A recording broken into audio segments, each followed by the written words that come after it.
Hubballi Dharwad commissionerate ವ್ಯಾಪ್ತಿಯ old Hubli police station ವ್ಯಾಪ್ತಿಯಲ್ಲಿ ಒಂದು ಕೌಟುಂಬಿಕ ಕಲಹ ನಡೆದಿದೆ. ಅದರಲ್ಲಿ ತಂದೆ ಮಗ 19ನೇ ತಾರೀಕು ಒಬ್ರಿಗೊಬ್ಬರು ಹೊಡೆದಾಡಿದ್ದಾರೆ.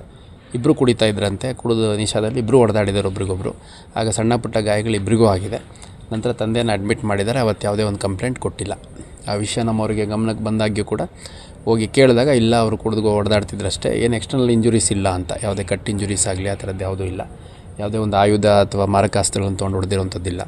ಹಂಗಾಗಿ ಕಂಪ್ಲೇಂಟ್ ಕೊಡಲ್ಲ ಅಂತಂದಾಗ ನಮ್ಮವರು ಅಲ್ಲಿಗೆ ವಾಚ್ ಮಾಡಲಿಕ್ಕೆ ಸುಮ್ಮನಾಗಿದ್ದಾರೆ. ಅದಾದ ನಂತರ ಇವತ್ತು ಅವ್ರದ್ದು ಡೆತ್ ಆಗಿರುವಂಥದ್ದು ಕಂಡು ಬಂದಿದೆ.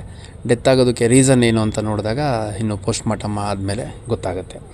ಸದ್ಯಕ್ಕೆ ಮೇಲ್ನೋಟಕ್ಕೆ ಕೆಲವು ಕಡೆ ಬ್ಲಂಟ್ ಇಂಜುರೀಸು, ಅಂದರೆ ಏನಾದರೂ ಒಂದು ಕೋಲ್ ತೊಗೊಂಡು ಹೊಡೆದಂಥ ಸಂದರ್ಭದಲ್ಲಿ ಬ್ಲಂಟ್ ಇಂಜುರೀಸ್ ಅಂತ ಕರೀತಾರೆ. ಒಂದು ಭಾರವಾದ ವಸ್ತುವನ್ನು ತಗೊಂಡು ಹೊಡೆದಾಗ ಅಥವಾ ಪ್ರೆಷರ್ ಹಾಕಿದಂಥ ಸಂದರ್ಭದಲ್ಲಿ ಅದು ಈ ಮೂಗ್ಪೆಟ್ಟು ಅಂತಾರಲ್ಲ, ಒಳಪೆಟ್ಟುಗಳಾಗಿರುವಂಥದ್ದು ಆ ಥರದ್ದಾಗಿದೆ.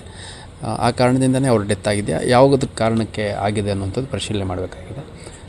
ಮೃತನ ನಾಗರಾಜ್ ಚಂದ್ರಶೇಖರ್ 77 ವರ್ಷ, ಅವನ ಹೆಂಡತಿ ಈಗ ಕಂಪ್ಲೇಂಟ್ ಕೊಡ್ತಾ ಇದ್ದಾಳೆ ಮಗನ ಮೇಲೆ.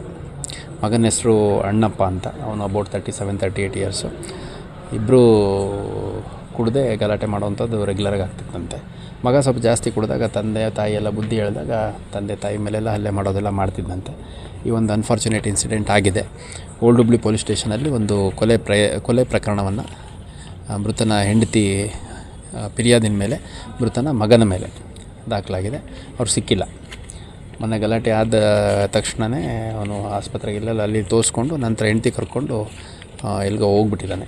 ಸೊ ಆದಷ್ಟು ಬೇಗ ಅವ್ರನ್ನ ಪತ್ತೆ ಮಾಡಿಬಿಟ್ಟು ಇನ್ನು ಅಕ್ಕಪಕ್ಕದ ಮನೆಯವ್ರನ್ನೆಲ್ಲ ವಿಚಾರಿಸಿದಾಗ ಏನಾಯಿತು, ಯಾರ್ಯಾರು ಸೇರ್ಕೊಂಡು ಈ ಕೃತ್ಯ ಮಾಡಿದ್ದಾರೆ ಅನ್ನುವಂಥದ್ದು ಕೂಡ ಪತ್ತೆ ಮಾಡೋಂಥ ಕೆಲಸ ಮಾಡಲಾಗುತ್ತೆ.